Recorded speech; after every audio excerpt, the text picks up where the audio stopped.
Hello everyone, my name is Mrs. Holderfield. Today we are going to be going over 5.3, which is writing the equation in slope-intercept form when we're given 2 points. So 5.3, writing equation from 2 points. We're writing the equation of a line given 2 points. So the first thing that we want to talk about is, I guess if we have 2 points, that would be nice. So our first point is 1, 5. Our second point is going to be 2, 3. So write the equation of the line that passes through the point 1, 5 and 2, 3. You could take this and graph it. Both the points are in the first quadrant, right? So you could take this and graph it. You'd get over 1, up 5, somewhere over here, 2, and then up 3. So then it's kind of an estimation at that point, right? So we want to see how to algebraically get the equation of the line. The first thing that we need to do is we need to find the slope. So to find the slope, I want you to remember that this is a coordinate pair. This is an x and a y pair. So an x and a y value. We have our first point, we call it x1, comma y1. So our first point would be x1, y1, where this would be the 1 and the 5. And then our second point, we call it x2, comma y2. And this would be the 2, comma 3. So now we have this x1 is 1, y1 is 5, x2 is 2, and y2 is 3. We should remember that finding slope is the change in y over the change in x. So delta y over delta x. We've also called this rise over run. Rise over run. So change in delta y. Change means the difference. What's the difference in your y values? When we talk about difference, we want subtraction.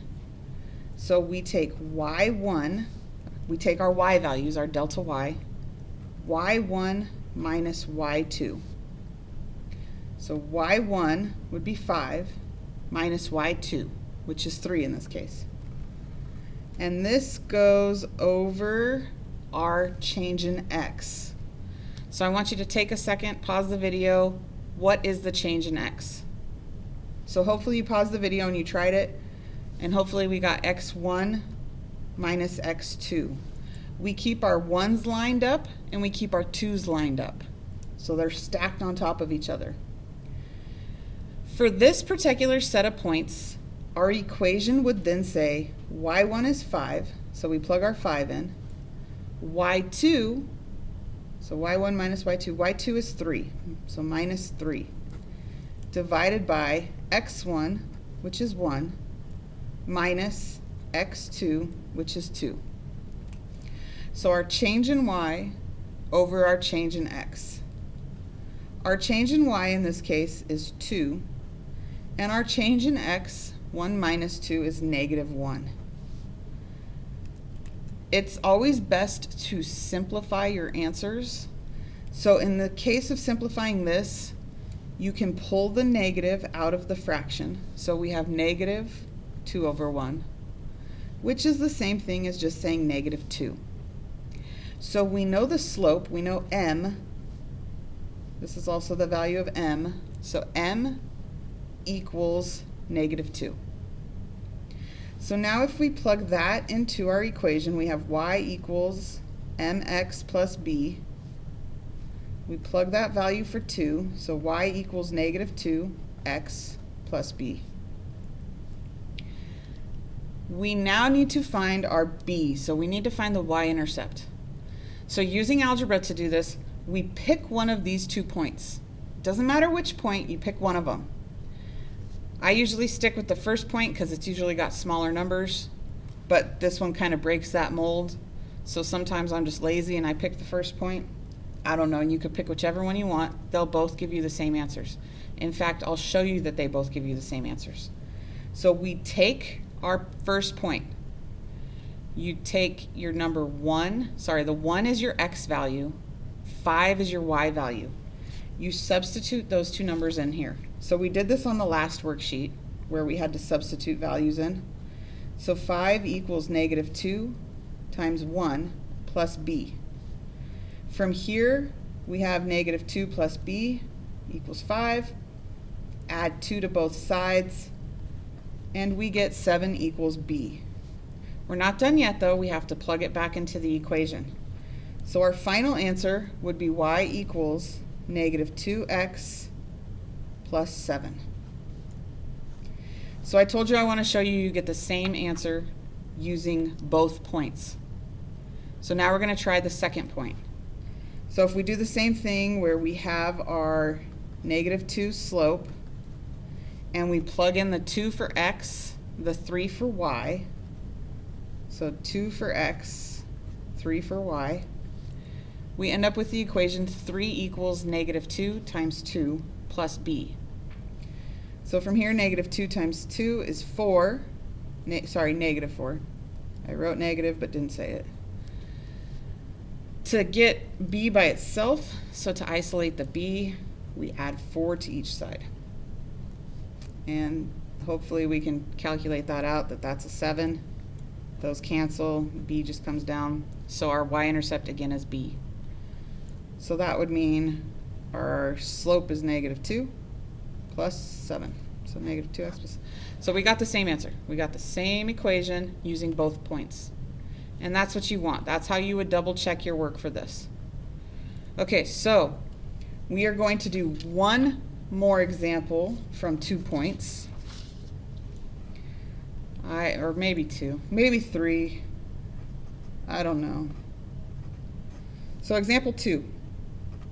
If we had the points 4, 9 and 1, 6. So the same thing, right in the equation of alignment, slope-intercept form, using these two given points.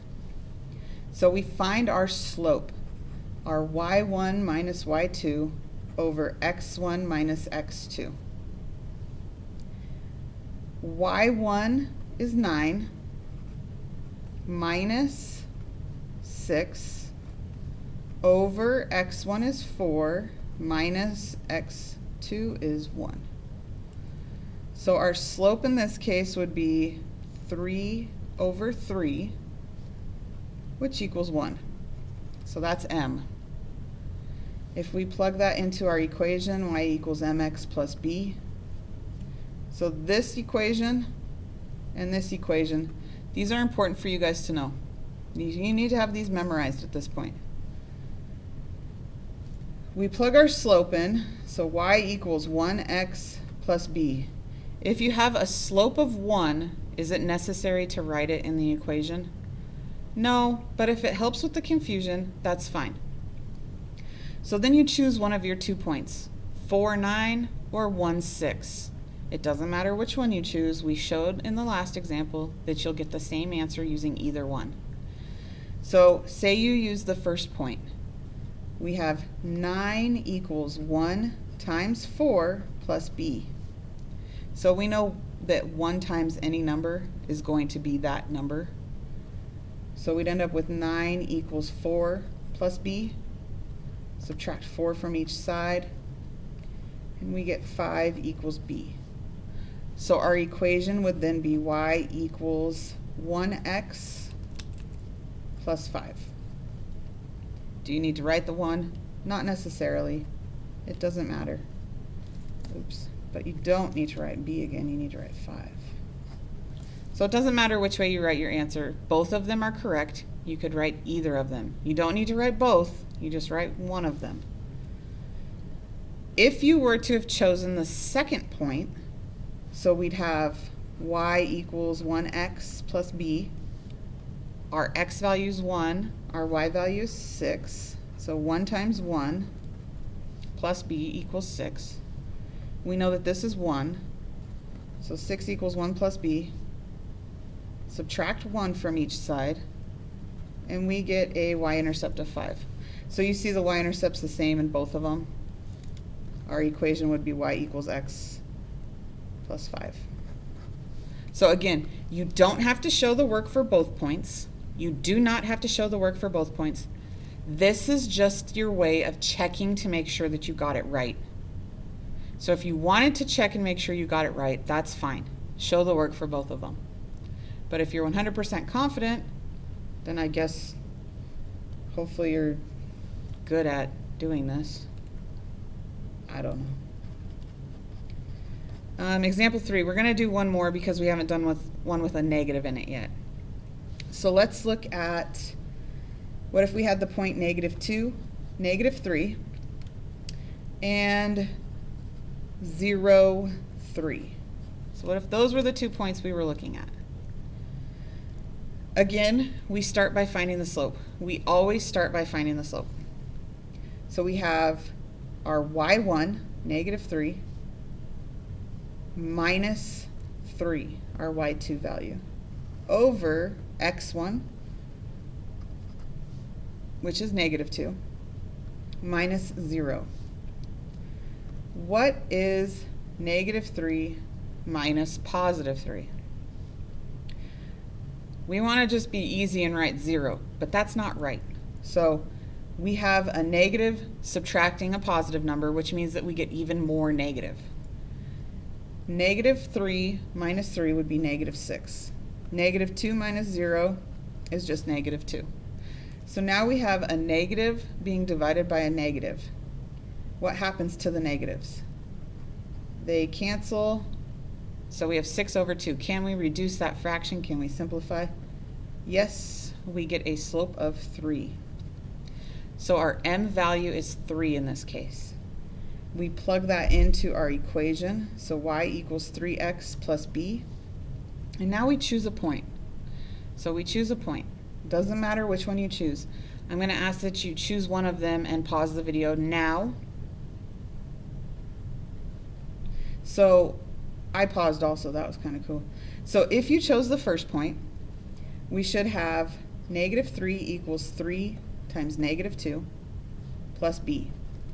3 times -2 is -6. And on the left, it stays -3. So we have -3 equals -6 plus b. Add 6 to both sides so that it cancels on the right. Our b just carries down then. And on the left, -3 plus 6 is +3. So our y-intercept should be 3. Y equals 3x plus 3. If you chose the second point, so if you chose the second point, y equals 3x plus b, our x value in this case is 0, and our y value in this case is 3. So we plug in 3 for y, 0 for x, and we solve for b. We know that when we do this multiplication, we should get 0. So 3 equals 0 plus b, which is just 3 equals b. So again, we get the same intercept, y equals 3x plus 3. So something that some of you might have noticed right away is that if you have an x value of 0, so if you have an x value of 0, the y, what am I trying to say, coordinate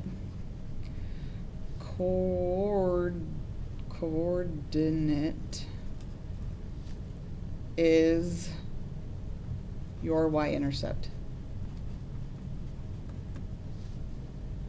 So if you have a 0 in the x value, this is your y-intercept. So we got that 3 from both of them. It's just a little shortcut, something that's nice to recognize sooner rather than later. So the next things that we need to talk about are when to decide which form to use.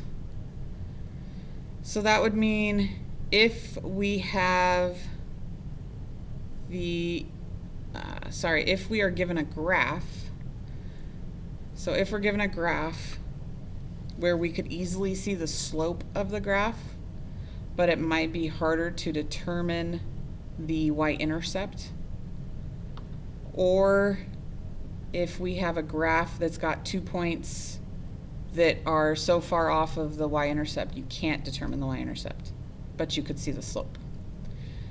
So the first example that I want to talk to you guys about for this one, so example, we left off on 3, example 4, is if we have the graph where we cross at 0, 4, so our line crosses at 0, 4, and then it has another point down here at -3, 2. -3, 2. So you could easily, if this were on a grid, you could easily count how far over and up it goes, right? So it bounces 3 places over, it bounces 2 places up, so our rise would be 2, our run would be 3, it's positive, so our slope would be 2 over 3. So that would be the rise over run, the change in y over the change in x. You could also calculate that using the points that were given to us. So 4 minus 2 gives us a 2. So 4 minus 2 gives us a 2. And then 0 minus -3. So 0 minus -3. What happens when you subtract a negative number? So subtracting a negative number, you have this situation where it kind of looks like a plus sign. It is a plus sign, you add them. So we end up with a +3. Our slope is 2/3. So from here, you could, on this one, you can easily determine the y-intercept, of course, because it's right there. But you could also plug your points in to determine it now. So we know that the slope is 2/3.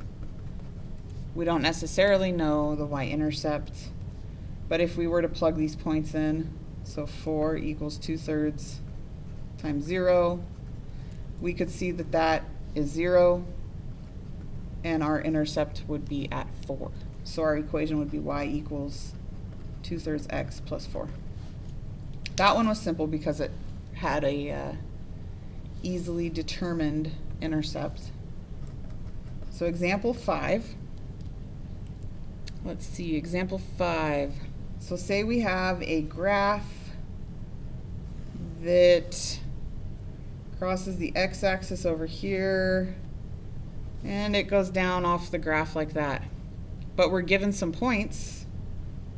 So we're given -5, -2. And then we are also given -4, -5. So we're given 2 points. So we could easily count on this graph to get the slope triangle, or we could use algebra to figure it out. Either way, so if we were looking at the grids on it, it goes down 3. So there's 3 little boxes here. It goes down 3, and then it bounces over 1. So our delta y over delta x, change in y over change in x, our rise over run would be -3. It's going down, right? So -3 over 1, which just simplifies to -3. So our slope in this case is -3. You plug that into the equation y equals -3x plus b. And now we weren't given the y-intercept, so our line doesn't cross the y-axis that we can see. It does cross, we just can't see where it is on the graph we were given. So now we need to take one of these 2 points that we were given. Doesn't matter which point you choose, they'll both give you the same answer. So I want you to try to find the answer on your own by pausing the video. Okay, so I'm going to try this point first. So y equals negative 3, oh, sorry, it shouldn't be y, it should be negative 2. Negative 2 equals negative 3 times negative 5 plus b. So negative 3 times negative 5 is 15. And that should all equal negative 2. We subtract 15 from each side. And we get negative 17 equals b. So that would mean our y-intercept happens way down here, way off the paper. Our equation would be y equals negative 3x minus 17. So I wanted to show you using the other point because some of you might have used negative 4, negative 5. If we plugged in negative 5 for y, so then we'd have negative 3 times negative 4 plus b. Negative 3 times negative 4 is going to be positive 12. So positive 12 plus b equals negative 5. From here, subtract 12 from each side, and we get negative 17 equals b. So we did get the same answer. We did get the same exact equation. Hopefully this makes some sense to you guys. I know that it's easier the more you practice. So please make sure that you practice. You're trying every single problem. You're showing the work for every single problem. I realize that it gets tedious. It really does. But the more you do it, the easier it is. So just keep that in mind. And don't forget to show your work because you won't get points if you don't show your work. All right. Have a good day.